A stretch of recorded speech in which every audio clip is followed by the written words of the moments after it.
Alright guys, I'm going to try and quickly go over Silverado. It's a nice day out.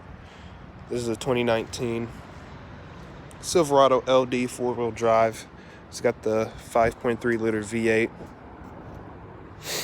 So I'll go through the outside for you here first. I'm going to open up the hood to show you under the hood. I'm going to point out some things that I guess annoy me as well with this vehicle. First, I'm going to start off in the engine bay, which I don't have really many issues with this vehicle. The ones that I will point out are just kind of small things that I feel like dealerships should take more pride in, whatever. So first off, 5.3 liter, like I said, if you know GM, you're familiar with it. This engine bay compared to the older models, the body style Silverados, in my opinion, has a lot more room. It's a lot more beefier. It's a lot more room in here. You see you have an extra battery tray for an extra battery if you're, running a bunch of utility work lights and stuff. This is a work truck for you, or whatever. It's the battery on the passenger side, the primary battery, but it has a lot of space. I like how this doesn't have hood struts. Many trucks don't come with hood struts. They come with little springs, but still, I like to point that out. I can reach the top of the hood and close it. I'm 6'2", so even if you're a little shorter, you can still reach this, or you can reach the side. One thing I will say, even though I'm 6'2", I'm not reaching farther than the dipstick for the oil. So there's that. You can see these indents in the hood. It doesn't look it on the outside. It's white with the lighting. It doesn't really do it justice, but this thing looks freaking huge in the driver's seat, and that's from a tall guy's perspective. It looks massive. So let me show you guys the lights. This is locking the vehicle. This is unlocking the vehicle. Blinks a couple extra times when you unlock it. That's during the day. Show you guys the full-time running lights so you have an idea. Note that the only LEDs on this truck are up front. The rest of them are regular old, I don't know what you call them, halogen, regular old lights. Kind of boring. One thing that I do like about this front end versus the other ones, the blinkers. Let me show you the blinkers. Again, not that big of a deal, but for me it is. I know the small things, and with this truck, the 2020s, the blinkers are down there. The older ones with the different front ends, the different mesh grille, have the dual amber lights on the side. I like that blinker light strip. Nothing too fancy, nothing too special, but still. So that's that. This is the 20-inch wheels. That's what these LDs come with. The 2018, actually, I know a guy with a 2018 LTZ, and his came with, I believe, with the 18-inch wheels. This came with the 20-inch wheels. These are the tires that come on it from the dealer. Nothing too fancy. These steps did not come with it. I put those on aftermarket, even though it's not too high of a ride for me. For some people, it's a little hard to get into the vehicle, and I'll show you what I mean. As you can see, Chevy likes their carpeted wheel liners, which aren't full carpet through, but still, they're a pain to get clean. This one, I believe, oh no, it bends to go in there. Never mind. So it has them in the front. It doesn't have them in the rear. These are the power adjust mirrors, but they are manual close. They're real hard to close too. I don't like pushing them, but they don't jolt towards the window too much. Leave plenty space between the window and that they pop out. I don't like it. I hate those mirrors. That is one thing. They're too small for me. They don't cover my blind spots in this big truck. I rather have tow mirrors, and I'm thinking about putting tow mirrors on it. As you can see here, it's got one full-size door for the passenger in the front seat. Goes out pretty far, but you can reach the grab handle to close it. It also obviously has different stopping points, so it doesn't open too wide, which is nice. This is a smaller door. So one thing I'll note right now, before I go back to the front and do everything, there's not much room back here. It's not really, I mean, kids can ride back here, but I wouldn't have people back here in a road trip for sure. Now the door has tons of space, and I mean, there is storage here, the storage here, the storage here. I mean, you can throw keys in here. That's not really technically storage, the grab handle, but it has tons of space. So that's one thing that I like. This is what I meant by doesn't come with rear liners.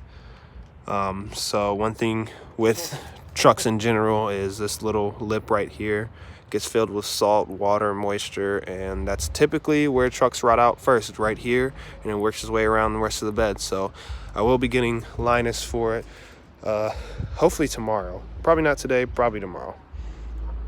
This is the step that GM's known for in their bumpers to help you get in the bed. Now, I really don't need it, but that step is there to get into it. It's pretty sturdy too. So, in case sturdiness is something that people worry about, I do have the reverse camera. I do not have sensors in the bumper. I don't need those. I find them annoying. Another thing that I find annoying is all of these guys rust out. They're already starting to rust out on my truck. Really don't get why. I'm going to probably when I take it in for its first service, mention that and have them either clean them up or whatever. It's not too big of a deal, but nonetheless it is a big deal. The quality on that reverse camera too is pretty good. Giant bow tie.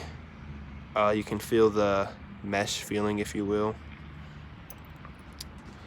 This is the soft open bed. Non-spraying bed liner. Another thing that these LDs along with the wheel wells, it's a non-spraying bed liner. Doesn't have a spraying bed liner, I mean. So I kind of have to get that myself. Take it for what it is. This is one thing that my truck came with that I'll show you guys that I'm kind of like. It didn't come with the wheel liners. It didn't come with a spraying bed liner from factory, but it kind of makes up. These are, and LTZ is supposed to be fancy. These are the LTZ mud flaps. My dealership threw these in for me. Not saying they'll do it for you. I could care less for them. They kind of just sit in the garage collecting dust. Maybe I'll sell them. But my truck came with these.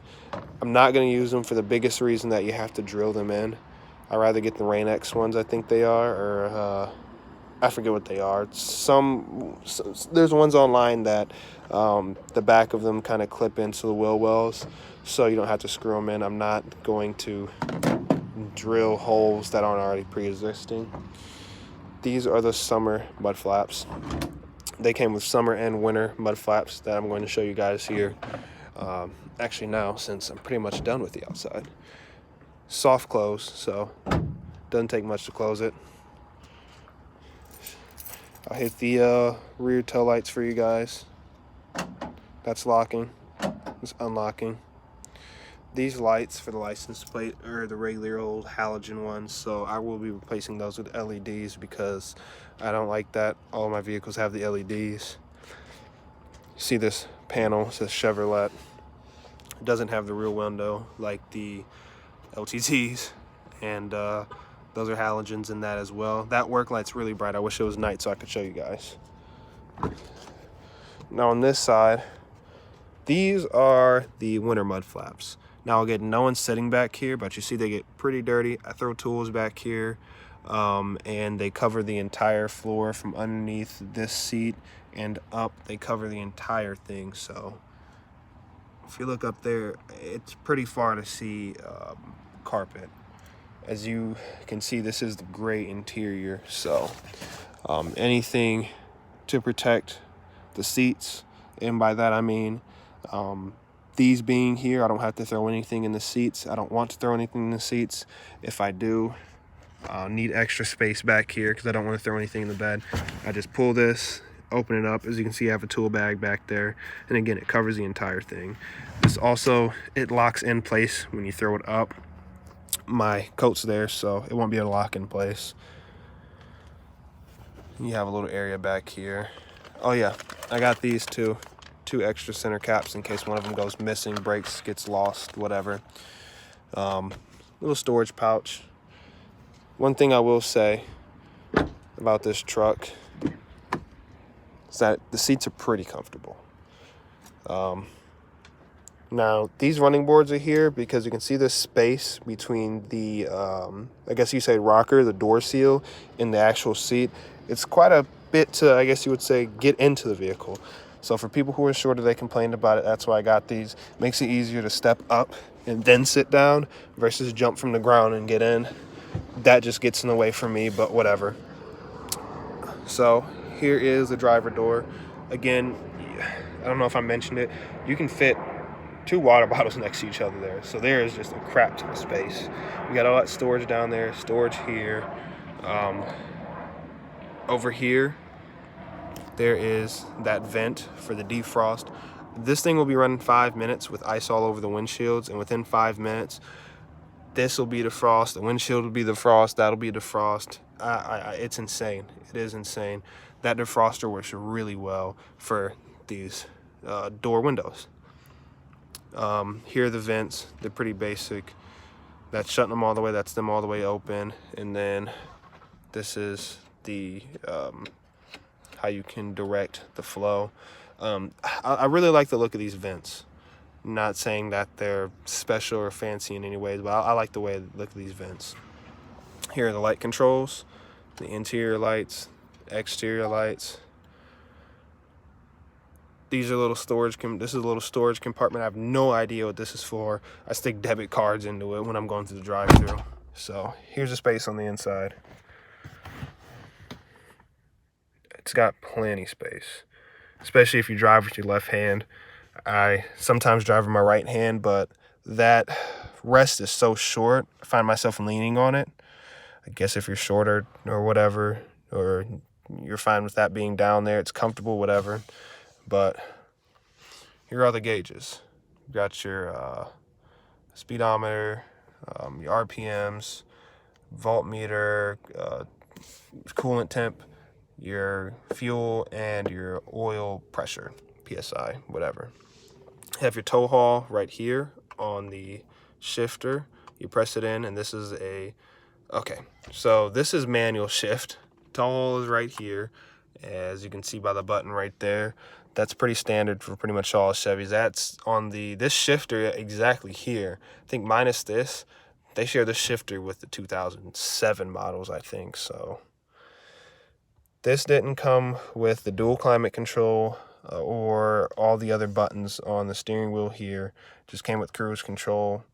I kind of wish I do have the controls for the radio now, because reaching over here, sometimes it's frustrating. It is kind of far, but whatever.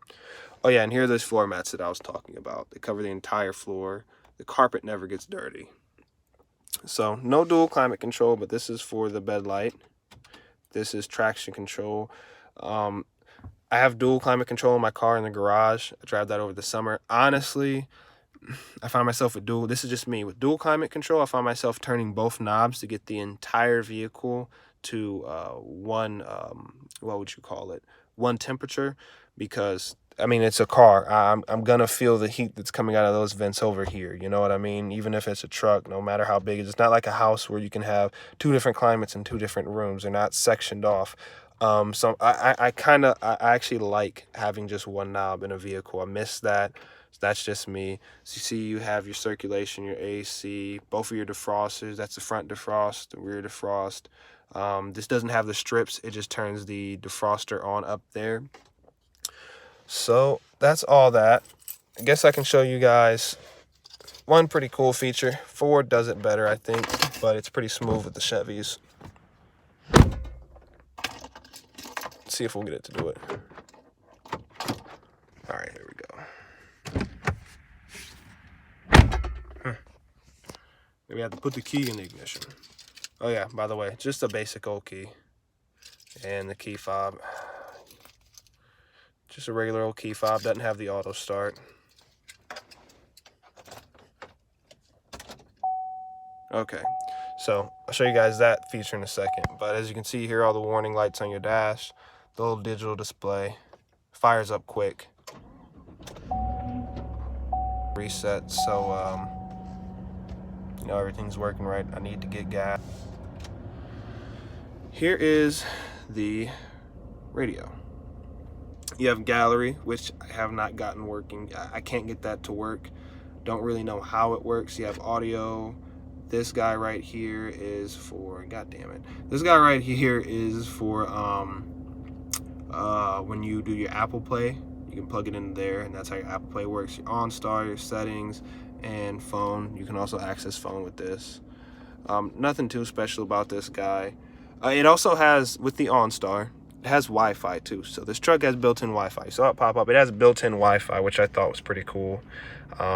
I never use it with the OnStar. I might be getting rid of OnStar because the only thing I use with the app. Now I have to hop out the vehicle to show you guys this next feature. That's pretty cool. Again, Ford does it. Ford does it on the,